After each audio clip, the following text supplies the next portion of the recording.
जय गुरुदेव। एक बार की बात है, एक महात्मा जी अपने शिष्यों के साथ जंगल में से होकर निकल रहे थे। तो रास्ते में देखते हैं कि एक सांप घायल अवस्था में पड़ा हुआ था और उस पर तमाम चींटियां लग रही थी। सांप की ये हालत थी कि वो हिल भी नहीं सकता था। बेचैन होकर अपना फन उठाता और फिर गिर जाता। तो महात्मा जी उसे देखकर रोने लगे। तो शिष्यों को कुछ समझ नहीं आया कि आखिर बात क्या हुई कि महात्मा जी रोने लगे।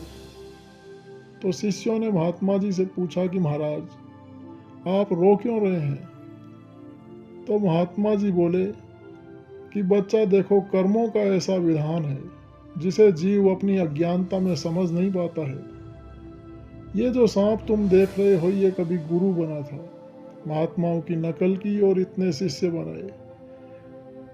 इसने शिष्यों से तरह तरह की तन मन धन सब प्रकार की सेवा ली, लेकिन ये उनकी आत्मा का कल्याण नहीं कर सका, क्योंकि इसने अपनी आत्मा का भी कल्याण नहीं किया था। अब कर्मों के जाल में फंसकर वो गुरु आज सांप बना और उसके सारे शिष्य चींटियां बन गए हैं। अब देखो, ये चींटियां इस घायल सांप को काट रही हैं और कह रही हैं कि मेरी सेवाओं का बदला दो। तुमने मुझे क्यों धोखे में रखा, मेरा आत्म कल्याण नहीं किया। और ये बेचारा सांप क्या कर सकता है? ऐसी अधोगति में पड़ा हुआ पीड़ा सहन कर रहा है कि कुछ कर भी नहीं पा रहा है। तो परम पूज्य स्वामी जी महाराज ने इस कहानी को सुनाते हुए कहा कि गुरु बनना कोई हंसी खेल नहीं है, ये सबसे खराब काम है।